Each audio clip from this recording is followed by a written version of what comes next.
کیا اللہ اپنے بندے کو کافی نہیں؟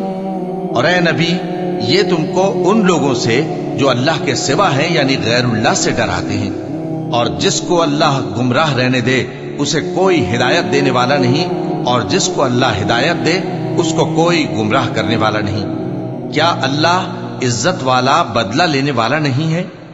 اور اگر تم ان سے پوچھو کہ آسمانوں اور زمین کو کس نے پیدا کیا تو کہہ دیں گے کہ اللہ نے۔ کہو کہ بھلا دیکھو تو جن کو تم اللہ کے سوا پکارتے ہو، اگر اللہ مجھ کو کوئی تکلیف پہنچانی چاہے تو کیا وہ اس تکلیف کو دور کر سکتے ہیں؟ یا اگر وہ مجھ پر مہربانی کرنا چاہے تو کیا وہ اس کی مہربانی کو روک سکتے ہیں؟ کہہ دو کہ مجھے اللہ ہی کافی ہے، بھروسہ رکھنے والے اسی پر بھروسہ رکھتے ہیں۔ اللہ وہ معبود برحق ہے کہ اس کے سوا کوئی عبادت کے لائق نہیں، زندہ ہے، سب کو تھامنے والا، اسے نہ اونگ آتی ہے نہ نیند۔ جو کچھ آسمانوں میں اور جو کچھ زمین میں ہے سب اسی کا ہے۔ کون ہے کہ اس کی اجازت کے بغیر اس سے کسی کی سفارش کر سکے؟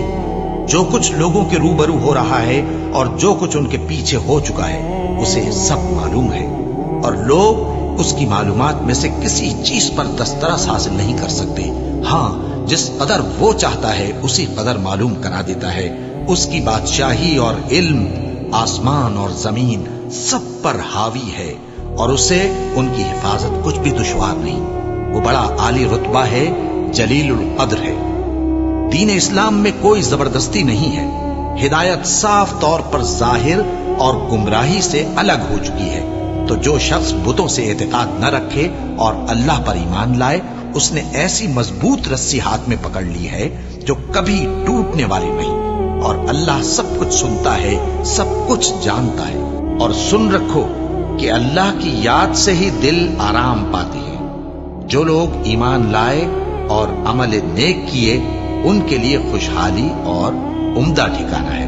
جو شخص دنیا کی آسودگی کا خواہش مند ہو تو ہم اس میں سے جسے چاہتے ہیں اور جتنا چاہتے ہیں جلد دے دیتے ہیں، پھر اس کے لیے جہنم کو ٹھکانہ مقرر کر رکھا ہے، جس میں وہ نفرین سن کر اور درگاہ الہی سے راندہ ہو کر داخل ہوگا۔ اور جو شخص آخرت کا خواستگار ہو اور اس میں اتنی کوشش کرے جتنی اسے لائق ہے، اور وہ مومن بھی ہو، تو ایسے ہی لوگوں کی کوشش ٹھکانے لگتی ہے۔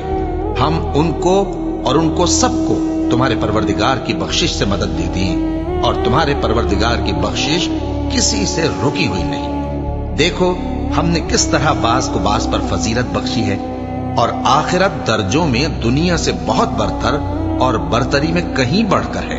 اور اللہ کے ساتھ کوئی اور معبود نہ بنانا کہ ملامتیں سن کر اور بے کس ہو کر بیٹھے رہ جاؤ گے، اور اس خدائے زندہ پر بھروسہ رکھو جو کبھی نہیں مرے گا، اور اس کی تعریف کے ساتھ تسبیح کرتے رہو، اور وہ اپنے بندوں کے گناہوں سے خبر رکھنے کو کافی ہے۔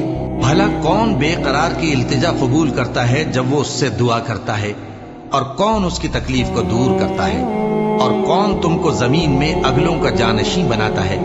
یہ سب کچھ اللہ کرتا ہے۔ تو کیا اللہ کے ساتھ کوئی اور معبود بھی ہے؟ ہرگز نہیں، مگر تم بہت کم غور کرتے ہو۔ اے پیغمبر، میری طرف سے لوگوں کو کہہ دو کہ اے میرے بندو، جنہوں نے اپنی جانوں پر زیادتی کی ہے، اللہ کی رحمت سے نا امید نہ ہونا۔ اللہ تو سب گناہوں کو بخش دیتا ہے، بے شک وہی تو ہے بڑا بخشنے والا، بڑا مہربان۔